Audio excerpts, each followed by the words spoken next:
The danger of doing a car stop is overwhelming, and people don't realize it, especially when they've got tinted windows and you can't see who's inside the car or what they're doing. He actually was hiding under a porch, and when I went to go get him, it was dark. Took a swipe at me with a little knife, and he got me on my forehead. I was He scalped you? almost, yeah, I still got the scar.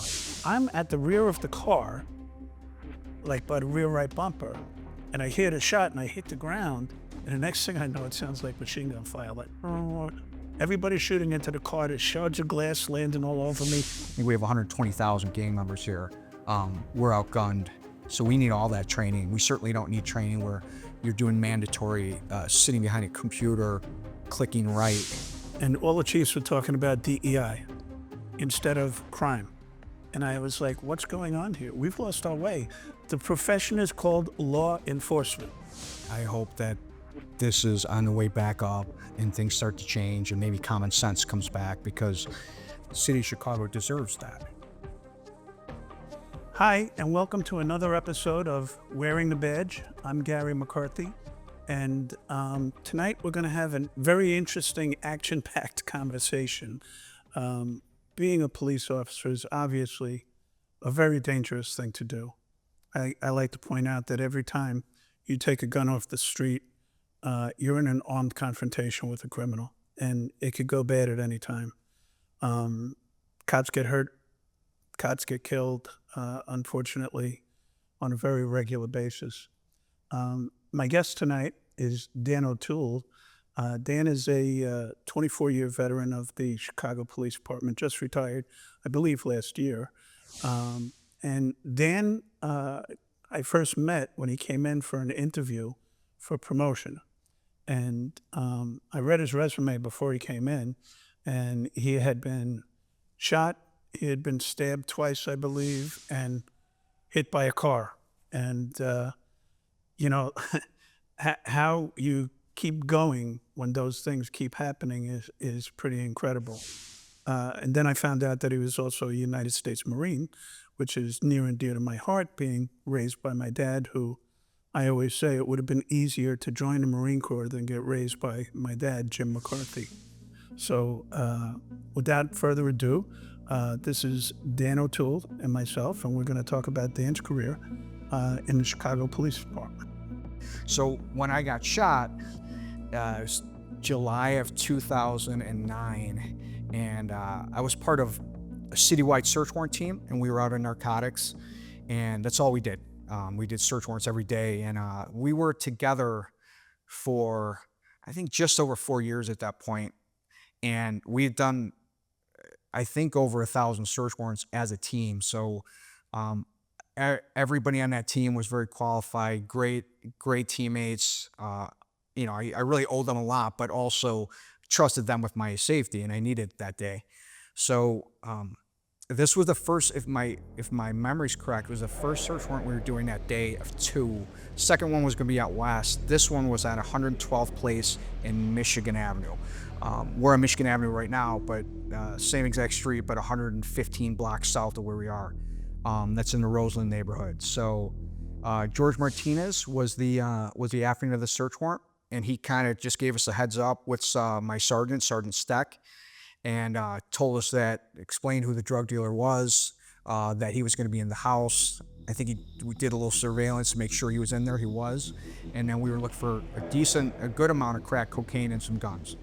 So as we approached the house, I remember, and this is kind of, as a policeman, you remember this kind of stuff, but it's how quickly things can change. The resident comedian on the team, Dave Guzman, had said something funny, and I remember this clearly. And as we were approaching from the alley to hit this two-flat apartment from the rear, I just remember he said something funny, and we were all laughing. It was like really funny, and we just had to control ourselves, and I kind of even said something like, just let's get composed here because we're about to blast the store. And within seconds, that's exactly what we did.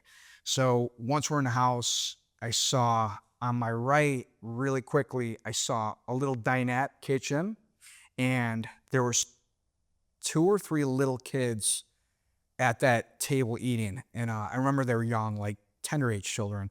And Directly across that, that was to my right, to my left, was a door. It was a bedroom door and it was locked. So my partner and I at the time, Scotty McKenna, we started to kick down the door. We needed to get inside this bedroom door. And as we were kicking it down, we were both shot. I had no idea that Scotty had been shot. I knew I was, but I didn't know Scotty was shot till maybe 45 minutes later, and we were both at Christ Hospital on 95th Street. So um, quickly, to my right, right after I got shot, was George Martinez showed up, and we were kind of shoulder to shoulder, and he had the rifle. So now we're both continuing a gunfight into the bedroom. George kind of takes over for me, and I went to the back of the same exact place I just came from. I remembered as we went into the back door, there was a window that looked into this bedroom that the offender was in. So I went back, and I kind of pulled myself up that window. I saw the offender shooting, and continued the gunfight, reloaded.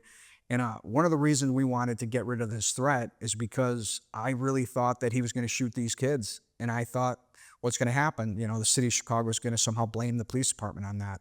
And we were there literally just trying to do a good job and help this community out. So continue the gunfight. At some point, I collapsed. I couldn't take the weight on my leg anymore. And Sergio Martinez, who was on my team, another teammate, I remember him just kind of scooping me up, bringing me down the stairs, back to like the backyard, and pretty quickly ambulance was there. I even think Sergio put a tourniquet on my leg, helped stop the bleeding, and I was taken over to Christ Hospital. And I don't know if this is exactly true, but I think that the superintendent and the mayor, which would have been Mayor Daley, and it would have been Jody Weiss was the superintendent. I think they were there at the hospital waiting for us. They were there really fast, and they were both. And that's where I saw Scotty to my right. He was also, you know, he'd been shot too, same kind of injury I had to the leg, and the superintendent, and I just remember him talking to me, and then with the mayor, and I had no idea what he was saying because I was in that gunfight in that hallway, and my ears were like blown out. So couldn't, maybe 4 or 5 days I couldn't hear really. And, you know, by the grace of God, I wasn't severely injured. I was able to get back to work in a month and a half. And this is 11 days after George Martinez and I had been in another shooting out west. So it was a busy time in our career. And, you know, I just, you know, really thank all the people that were with me. And I was very fortunate my whole career to work with fantastic policemen. And, you know, I'm here right now just because of them. Why'd you get stabbed twice? You couldn't get out of the way? First one was just a foot chase. It was in the 15th district. I think I saw somebody with a gun. So I got with a gun and some heroin at Quincy and Long. And then he started going, ran across Madison Avenue, west side. I chased him. And then I think I got him maybe a block, maybe around Washington. But he actually was hiding under a porch, and when I went to go get him, it was dark. Took a swipe at me with a little knife, and he got me on my forehead. He scalped you? Almost, yeah, I still got the scar. And then the second time, I was a sergeant in Englewood, 68th and Wood. I was with a couple guys. I was riding with a couple guys, and we saw a car we knew was dirty. We knew it was not a good car. Probably had some crime involved. So we pulled it over. Pretty quickly, Emil Domer was on my team, and he went to the driver's side. I went to the passenger side. He called out gun right away with the passenger. So I didn't know he was about to fight with him and his partner were about to fight with the driver. But I was fighting now with the passenger. I had to get the gun away from him, and he was just doing anything he could to get away from me. And he had no T-shirt on. It was middle of summer, and I was just doing anything I could just not let him go. Turns out he was an armed habitual. I ended up putting him in custody while we were fighting. You probably can relate to this. When you're fighting with somebody and your elbow hits the ground, I didn't know I was stabbed. It just felt like pain, and turns out he had stabbed me through my elbow. So kind of had problems with one of my nerves in my elbow after that. But and I'd also like to say too that when I was fighting with him, and there's a video of this, there's like 7 people from the neighborhood surrounding us with cell phones, not helping at all, just basically screaming at me that I was about to go to jail and that they're going to have my paycheck.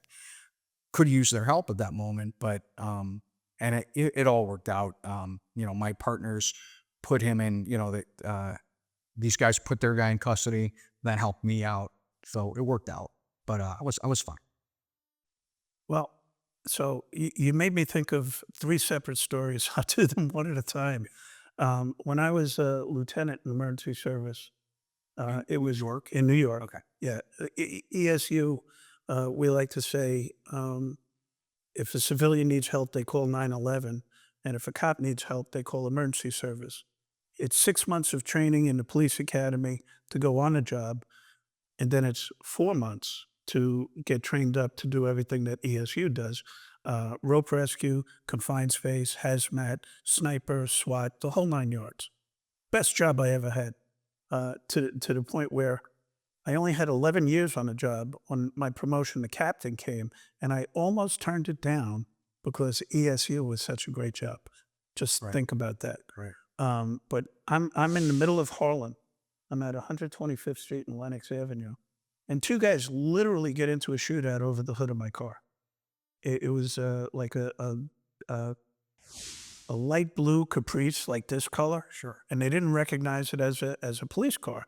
And I'm like, hey, cut that out, you guys. You can take somebody's eye out with that thing, right? So the traffic is stopped, and one guy goes this way, and the other guy goes that way. Now, I make a U-turn, and this guy hops into a taxi cab like 3 cars back. I cut off the taxi cab. I come out. I take the guy out of the car, but he dumps the gun out the other side of the taxi, and the taxi takes off. So now I'm literally kneeling on this guy's back in the middle of 125th Street and Lenox Avenue.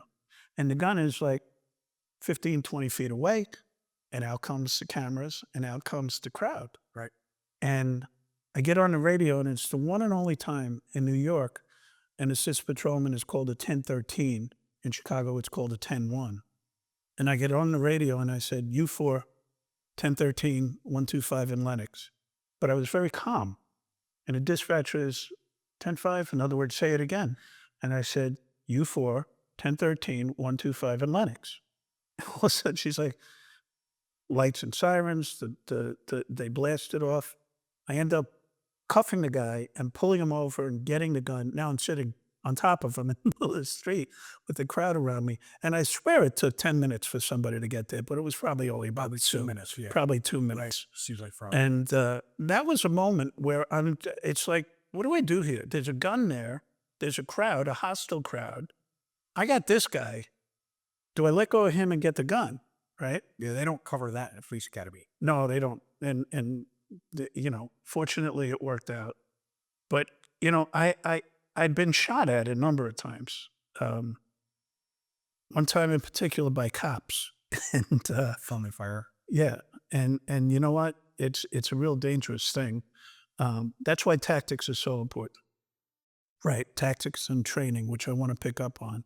But this was a scenario where two white kids from the suburbs thought it was a good idea to go down to Harlem and stick up a couple of crack dealers. So they get into a gun battle on the street, and there happens to be a police car coming by, and they take off after the kids, the white kids who jump. They weren't kids, they were adults. They were probably older than me. I was only 23. Right? They get back in their car and they take off, and it turns into a vehicle pursuit that lasts about a half hour going up into Yonkers. And this is on a 12 to 8 tour. There's not a lot going on. We get involved in a chase. It's going up the Major Deegan Expressway. And at the end of the chase, they have no tires left, and they're doing serpentine, right? And finally, they stop. So now I'm close to the car, and I get out of the car, and, I'm not running up to the car. It's over. They got the guys. But what happened was the cop stuck his gun in the driver's side window, and he's fighting now with the driver over the gun. And finally he says, screw this. Boom.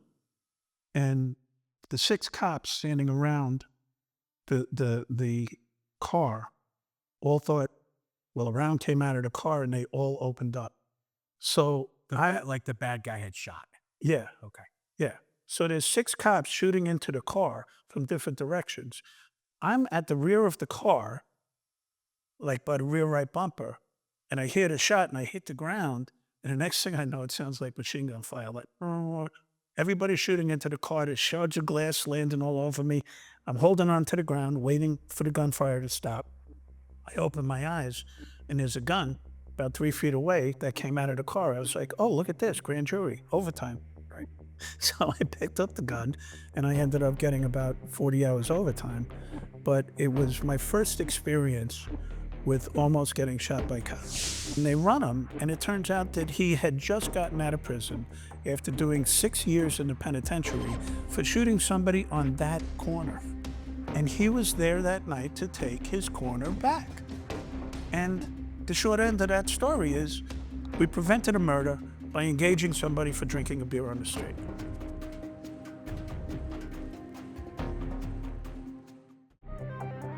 And when I went back on my career, there's probably 5 or 6 different scenarios where when I was a lieutenant, there came a time when I had to consider whether or not I wanted to go on patrol because it was the Wild West. It was the 1990 in New York City. And we were in one of the worst places in the city. The .9 square miles around Yankee Stadium, breaks my heart to say that, but the poorest congressional district in the country, highest per capita AIDS. And it was the Wild West. There were 13 police-related shootouts there in my first 11 months that I was there. .9 square miles. I'm a history nut, and I know about that time in New York, and it's unbelievable because your 70s, 80s, and 90s were really out of control. And you guys had 3 mayors in a row that had the right. It was Dinkins, then Ed Koch, and then Giuliani. Am I right No, about that? Koch, Dinkins, Giuliani. But then you finally got it under control, and now you guys have New York has 1/3 of the crime with 3 times the population as Chicago does right now. Yeah, Am I right? and I'm not sure what the numbers are at this point, Danny, but New York is 3 times the size of Chicago, everything about it. And, you know, when I was here, I was happy that we got down to 1964 murder rates, and that was no accident. That was because of strategy, planning, supervision, training, and guys like you who were carrying it out. So none of that was by accident. But let's talk a little bit about training. Let's talk about some of the training that you went to, what you learned from it, and how it kicks in when you need it. It's really freaky the way that happens, right? So I guess I was fortunate to be maybe pushed into more training than a lot of guys were. I had gone out to LAPD. I trained out there, Appleton, Wisconsin with the DEA. I did a lot of entry stuff, a lot of room entry stuff over the years. And then, just, every Chicago cop, that's really all the training that they do now, I think, is that they qualify once and they just watch a bunch of videos. That's it. See now, I called Bob Tracy on my way down here, and I didn't get in touch with him. But I am absolutely positive that we put a second cycle in for the yearly qualifications, and with it came more training, not just going to the range and practicing your target shooting, but And I retired 2 years ago, so it might have changed. But when I left, it was the mandatory training was you qualify one time a year. If you wanted to be physically fit, that was up to you.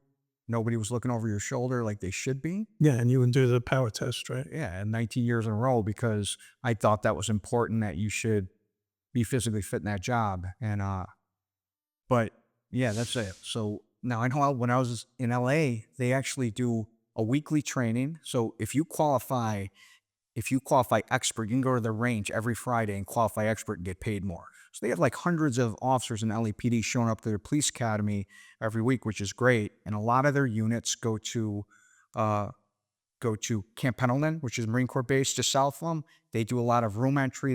They take it much more seriously than the Chicago Police Department does. And we need more because this is a very dangerous city. We have the most gangbangers by far than any other city in the United States, not even close. think we have 120,000 gang members here. We're outgunned. So we need all that training. We certainly don't need training where you're doing mandatory sitting behind a computer, clicking right when you already have the answers given to you before the training starts. Yeah. You're being completely honest. So yeah, training is important. You need it. We don't have it. Well, the other thing that you need is data, right? And this is something that really drives me nuts. The politics of the recent past has it that you know the strategy we put together, the gang violence strategy, where we wouldn't always go to the place of the shooting. We would realize, because we had the data, who the rival gang was, and we would go there and stop these guys from retaliating. And it works. And it worked. And what did we do? We eliminated the gang database. So politics, the way it interferes with what we do. And also gang loitering. So gang loitering was a huge tool for cops because you could drive by any corner in a bad neighborhood and there'd be 8 guys in a corner. One of them's got a gun. You could basically say, get off the corner right now, because if I come back, you're all going to jail. And it was just, and that was taken away from us. So it's gang, but you have to make sure people understand it wasn't just get off the corner. It was lawful to give them the order based upon the location. And if we come back and you're still there, you go to jail. Yeah, that's right. But it was a tool because, Mrs. Ferguson down the street says, hey, can you guys help get these guys off the corner? Well, now the answer is no. So, or like, a young mother in the west side of Chicago wants to go to the park and she wants to take her child who's in a stroller. She wants to use the park. Well, she can't though, because there's 15 gang members with white t-shirts and White Sox hats sitting at the park and they're not going to move. And you can no longer tell them to move. I don't think people understand that. And that was a tool that we really, so similar. Well, and the other thing, and I'm not sure if I mentioned this on any of our broadcasts yet, but quality of life enforcement, very important. And the best way to describe it is when I went to Newark and I asked about, do we do quality of life enforcement? And the chief told me, yeah, we have a strong program. I said, well, what's that? He says, well, we arrest everybody. And I said, what do you mean? I said, if a guy's working, in a Chinese kitchen on a hot July night, and at 11 o'clock when he gets off from work, he sits on his porch and has a Heineken, you arrest that guy? He says, well, yeah, it's a strong program. And I said, but you're catching dolphins with the sharks, right? And you don't want the dolphins, you want the sharks. So I said, how about this? How about we give people a ticket for those things, and if they have a warrant, then we arrest them. Or if there's another reason, we arrest them. And they're like, how can we possibly do quality of life enforcement when we're chasing gunshots? And Danny, I can't make this up. Probably 2 weeks into the program, 2 aggressive officers are driving down the street and they see a guy standing on the corner drinking a beer. And they get out of the car and they engage him for drinking a beer, and it turns into a frisk. And it turns out that he has a gun. And what do they do? They continue frisking him and they find a second gun, right? You're trained, right? You don't stop when you find one gun. And it turns out they take him into the district and they prosecute him. And they run him, and it turns out that he had just gotten out of prison after doing 6 years in the penitentiary for shooting somebody on that corner. And he was there that night to take his corner back. And the short end of that story is we prevented a murder by engaging somebody for drinking a beer on the street. So it goes well beyond just Mrs. Ferguson, who doesn't want to listen to the loud music on the corner, who is afraid to walk down the street because of these ferocious, terrifying gangbangers who happen to be standing there. Guys who carry guns also drink beer, right? Right. And, those are lessons that are being lost in the politics of policing across this country. And it was really troubling to me when I went to the IACP conference for the first time in probably 5 or 6 years, and all the chiefs were talking about DEI instead of crime. And I was like, what's going on here? We've lost our way. The profession is called law enforcement, right? And what do? We enforce the law. We don't make the law, we enforce the law. So I think it's swinging back. Certainly, we see the conflicts politically right now between the Democrats and the Republicans. It's ridiculous. So cops aren't afraid of getting murdered. Cops aren't afraid of gang members. They're not. They're afraid of politicians. Yeah, They're afraid of their bosses. They're afraid of the media and what could happen if they do their job because cops, we're human. yeah. And you might make a mistake and that's okay. But like you can't look at that mistake and destroy somebody's life. And that's a real thing now. I mean, you talk a lot about, and I know your history with 9/11. Well, we felt what happened in Chicago after 9/11. We felt that here. People actually cared about the police, very supportive. It was a much different environment. And then slowly, maybe after, 1915, 16, and then finally at 20 was like the pinnacle of it. Completely looked as, we're looked as the aggressor and everything we do is wrong. So I hope that's coming back. I keep on thinking we reached bottom, and I think we probably have. We're on the way back. It feels like it maybe, but When I was superintendent, we had 5 consecutive years of less crime, 1964 murder rates in 2013 and 2014, less police-related shootings. Police-related shootings during my tenure were less than half of 1% of the shootings in Chicago. But what happened with Laquan McDonald? that's all they talk about. That's all they talked about, right? So all of that went out the window, and the murder rate went up 67% the year after I got fired. And I'm not blaming anybody for that, but that's the snapback based upon the political situation that we got pushed into. Right. And politics and policing, it's never going to go away, but it's got to get tempered. It's got to get tempered. And Just the arrest numbers and like I was my whole career I was a search warrant guy. So we were doing 250 a year. Well, I think I just saw a number that the city of Chicago. So you had thousands of search warrants done every year, and now it's like 200 to 300. Like it's not even close. The amount of arrests, and I understand the whole thing about you can't arrest your way out of a problem and all that stuff. You know what? There are people you have to arrest. This is a city that has bad guys in it and bad people in it, and it is your job to go get those guys. And it's not always easy. It's ugly. yeah, it's not pretty. Yeah, it doesn't always look pretty, No. but it's still our job. Yeah. And you just there's a correlation between both things. Well, and the social justice warriors, they're not wrong.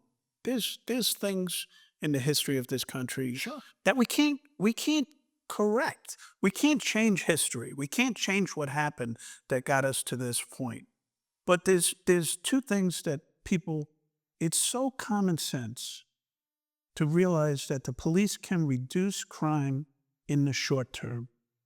And all of that fixing neighborhoods is a long-term solution to making it all stick. And if you look at the numbers in Chicago over the course of time, this is what the chart looks like. We do well, then we do terrible. We do well, then we do terrible. But isn't it like the 12th year in a row that Chicago leads the country in murders? I'm not sure where we are today, and I I read that. gotta say this. It might be true. I don't know, but I do know this. And Larry Snelling, I think is doing a great job. I listen to him. He's saying all the right things. And the crime numbers, certainly the shooting numbers and the murder numbers, are down from what they were. But let's realize something. Having done this for a long time, in 2000, I took over New York's crime strategy, right? In 1995, I started my first precinct command. And from 1995 to today, I've been studying the numbers and tracking how we're doing.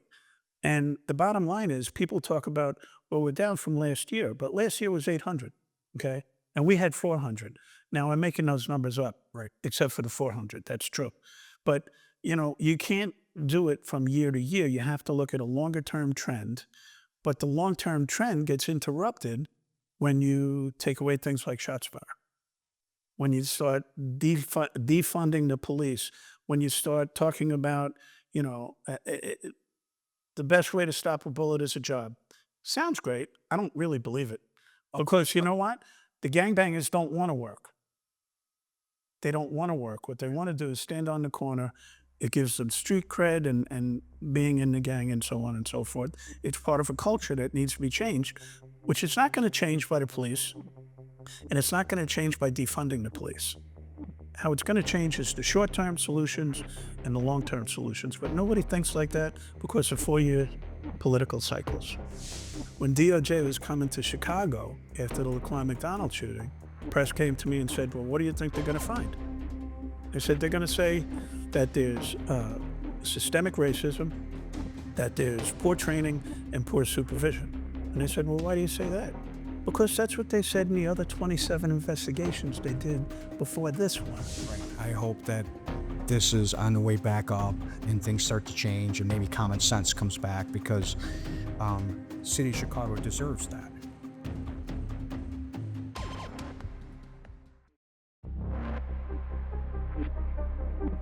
The danger of doing a car stop is overwhelming, and people don't realize it, especially when they've got tinted windows and you can't see who's inside the car or what they're doing. So I've got to tell you, in my police career, 99.9% of the car stops I did, my gun was at least on, my hand was at least on my gun. We had a trick in New York back in the day. We had the long duty coats. And what we all did was we had our off duty in the pocket, in the left-hand pocket of that. And you're talking to the guy, but I've actually got my gun in my hand and he didn't know it. And once you get past that tactical situation, you could bring everything down. Sure. You could explain to them why you're stopping them, what's going on, and take it from there. But that's all lost. It's all part of history that nobody wants to talk about. And like you said, it's dangerous. Ella French got killed. Carlos Yanes got killed. Almost got killed during a car stop. Car stops are incredibly dangerous. The bad guys know it. And then we've got the city wants to give money to the family of somebody who shot at the cops and then got killed during a car stop. And I think that cop will never work again, too. I think I'm right about that. The cop who was shot in the 11th district there won't go back to work. But how is that possible? Where's the practical nature? Like you said, I hope that this is on the way back up and things start to change and maybe common sense comes back, because city of Chicago deserves that.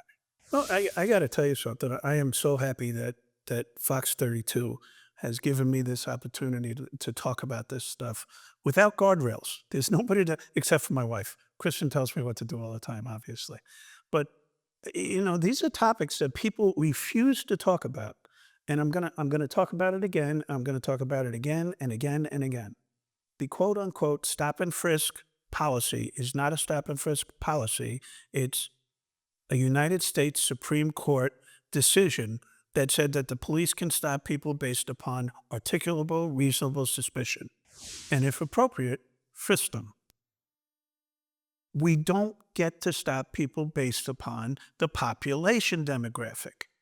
We stop them based upon crime trends. And we did an analysis back in 2014 when it kind of blew up in New York. My press guy said to me, they're going to come after you because you ran New York's crime strategy, and suddenly there's this problem in New York and lawsuits. He says, what are we going to do? I said, we're going to do analysis. And it turns out that arrest data and description of offender by victim matched up in every one of the 77 neighborhoods in Chicago within 1 or 2 percentage points of offender description and arrests for all crimes. In Englewood, 98% African American, 100% African American offenders for robberies, shootings, and murders, right? And that one guy in Englewood would get stopped a couple of hundred times a day if that were the case, that we would stop people based upon population demographics. It would do absolutely nothing for the crime rate. But that's the standard that the ACLU and Department of Justice used to hold us to. I don't know what's going to happen now, but that's what happened in the Obama era. I hate to say it. I don't want to blame Obama. I met the man a number of times, articulate, charismatic, well-informed, but by the same token, when when DOJ was coming to Chicago after the Laquan McDonald shooting, press came to me and said, "Well, what do you think they're going to find?" They said they're going to say that there's systemic racism, that there's poor training and poor supervision. And they said, "Well, why do you say that?" Because that's what they said in the other 27 investigations they did before this one. Right. And it turns out that's exactly what they found. And here's something else that people don't realize. When DOJ came to Chicago and said that our training was not adequate, people don't realize that that is monitored by the Illinois State Training Board. And our standards surpassed what they held us to, right? We did more training and better training. As a matter of fact, the training program on procedural justice was adopted nationwide that we put out here with Tracy Mears and Tom Tyler. Remember that? I do. And yet DOJ comes here and says our training is inadequate. Well, that means that every training program in the state of Illinois is inadequate. Right. Where did that happen? And who took care of that? So, I mean, the mirrors and smoke that we deal with is overwhelming. And that puts us in the positions that we reached. I agree. Cops just need to be supported. It's a thankless job. I mean, it's a great job.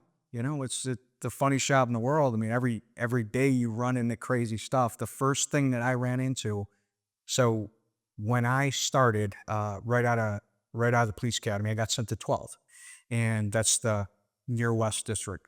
And actually, my buddy Rob, who was in the Marines with me from Green Bay, he actually tested the same day I did. We both got sent to the academy the same day. Both graduated. Both went to 12. So we were on the wagon, the paddy wagon in 12th.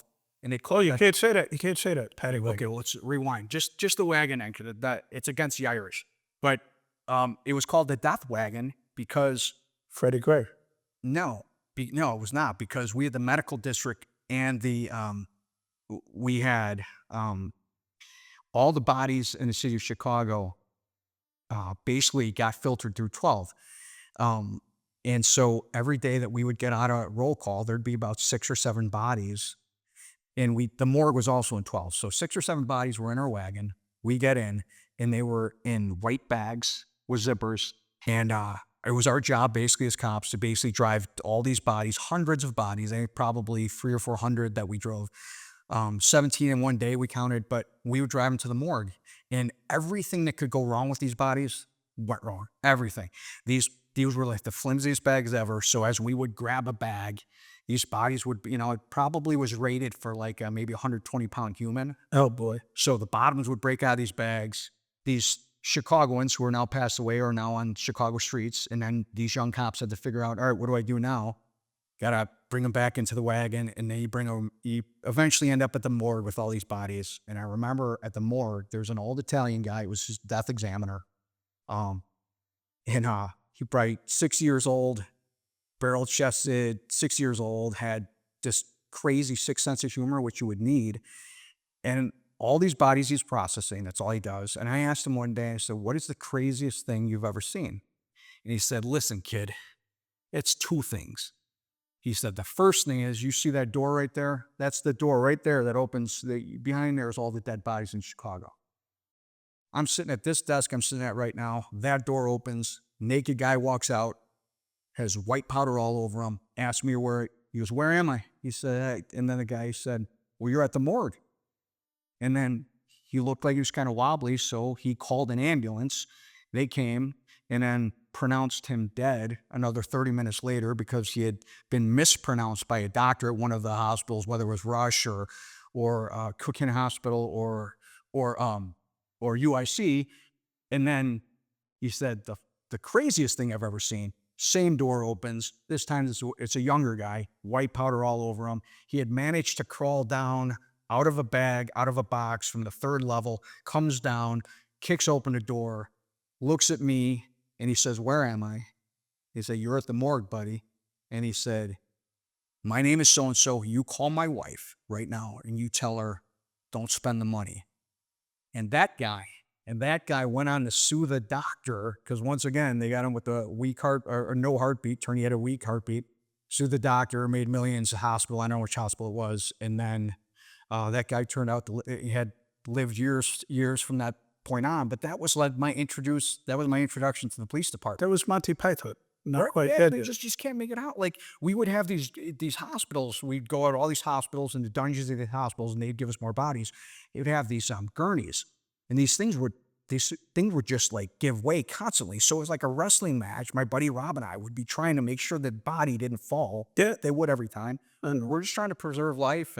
But that's the welcome to the police department. But it's funny. You have to find a humor in things because Oh, look, one of my favorite crazy stories, again, was when I was a lieutenant in the 4th precinct in the Bronx.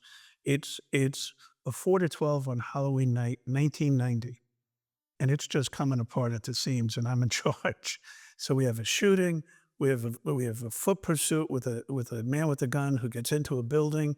Naturally, the cop gets stuck at the lobby door. The elevator door opens, and a woman comes out. Guy grabs her around, takes her back into the elevator. So I've got that going on. But in the middle of this, there's a vehicle pursuit with a car that was carjacked.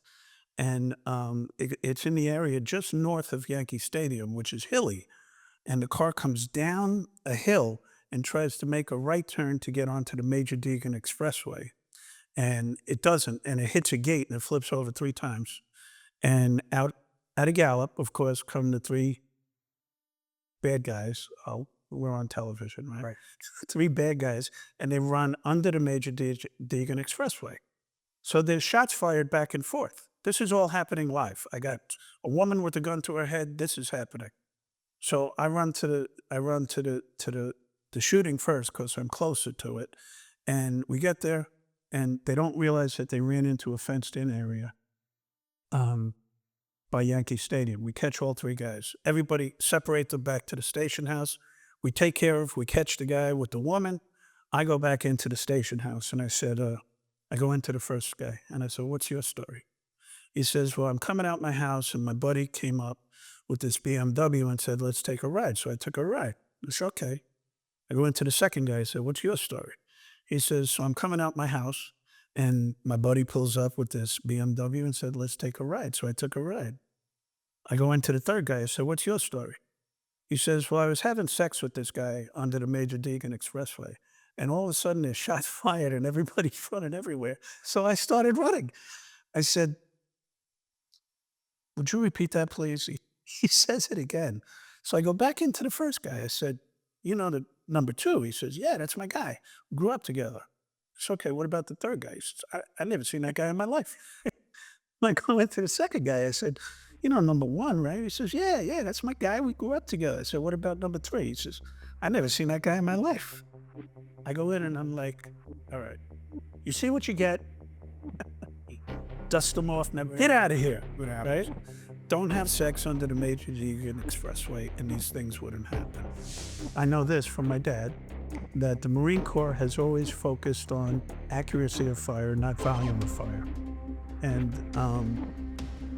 that training, it saved that kid's life. And what you and your wife, Karen, are doing, and what you've done in your police career, and the example that you've set for your children, is why they are who they are and who they're going to be.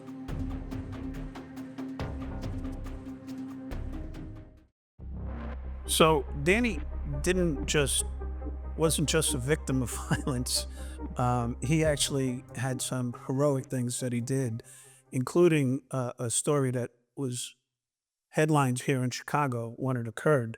There was a dog, which unfortunately I believe was a pit bull. If I understand dogs correctly, I used to train and show dogs. Pit bulls are not naturally aggressive the way that they're pictured now. That's gangbangers make them that way and do dog fighting and stuff like that. But Danny has a story about that made headlines. Tell us how that played out, Dad. I was just a sergeant I was the sergeant in Englewood district, uh, early morning, and there was a dog. There was a call that a dog was just literally mauling people. It was a pit bull, and this dog, the calls kept on coming out around 59th and Stewart area, and I was close enough, but I headed that way. But as I approached, there was people in the street, numerous people that had been torn up by this dog. One guy was still just writhing in pain. Ambulance, I think the ambulance was called, and then it had bitten 4 or 5 people. Long story short, I saw this dog. I got eyes on this dog, and the dog took off just through a couple vacant yards, and there was a maybe a 13 or 14-year-old kid, and he was on his way to school. You can see his backpack. He had actually a uniform on, and I saw the dog beeline towards him, and then that dog just went right after him. And so now I'm kind of in the car, and I'm gonna do what I have to do to get this dog because that dog could kill him. Sure. So I got to him. The dog was tearing up his leg.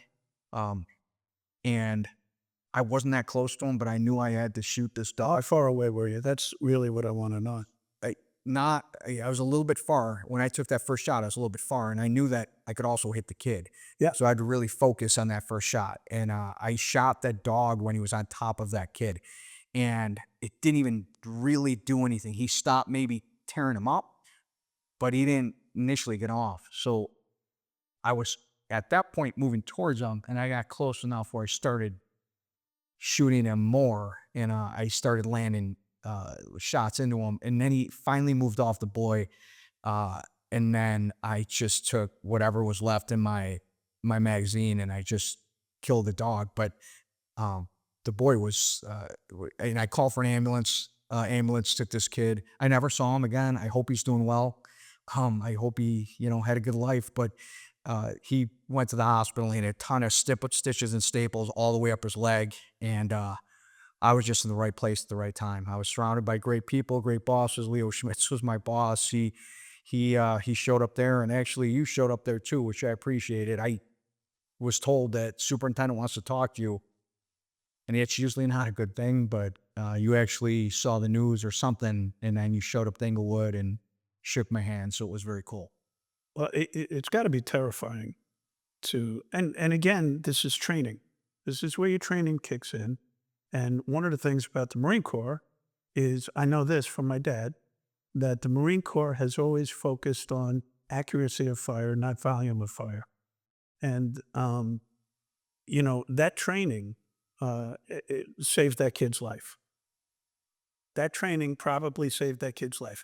Because I got to tell you At the something. right place at the right time. Yeah, God was looking out for me. I don't know what it was God was looking out for him. for both of us, right? But yeah, that I think he was going to kill him, and he was on top of him. And they said animal control said it was a 90-pound pit bull. I thought it was much bigger than that, but still 90 pounds is a big animal. Yeah. And it had bitten numerous people. The decision to shoot at a dog who's on top of a 13-year-old kid is a very difficult decision to make, and it's literally life and death in a heartbeat. I was very fortunate for all the guns that I was involved in making arrests with. I never fired my gun except at the range. I came real close a number of times. I thought I fired a shot once, and we had revolvers back in the day, and I checked my gun, and it turns out that the cylinder had turned. I had actually pulled the trigger and let it go because I was tracking a guy who was pointing a gun at me and running. And as I came here, there was a guy leaning against a car with his back to me as the guy got right there, and I thought I fired a shot. Well, it turned out he had a warrant, so I locked up both of them.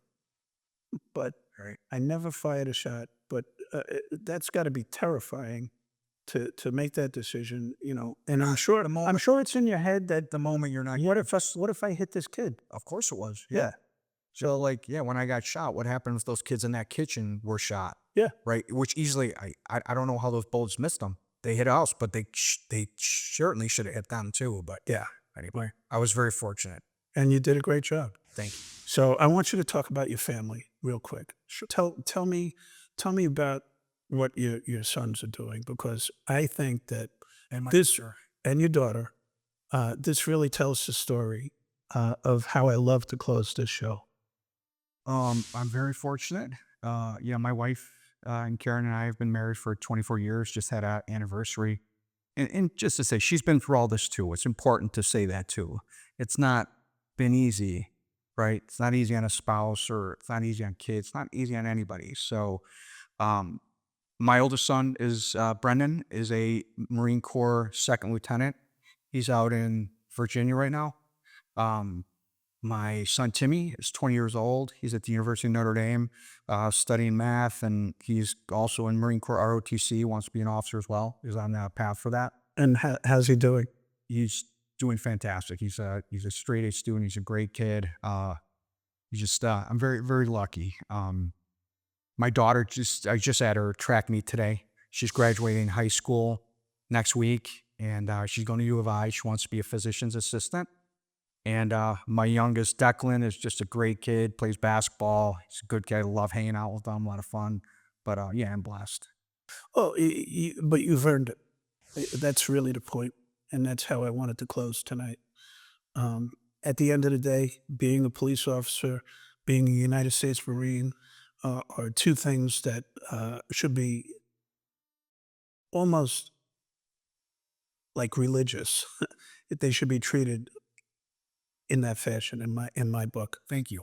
Having been raised by my dad, which, like I said, wasn't easy. Don't think it was easy, but the things that he taught us put me and my brothers on the path that we all succeeded with. And my mom was tougher than my dad, but in a different way. Greatest generation, Great Depression, World War II, thought nothing of it, came home, got a job, went right back to work, blue collar individuals.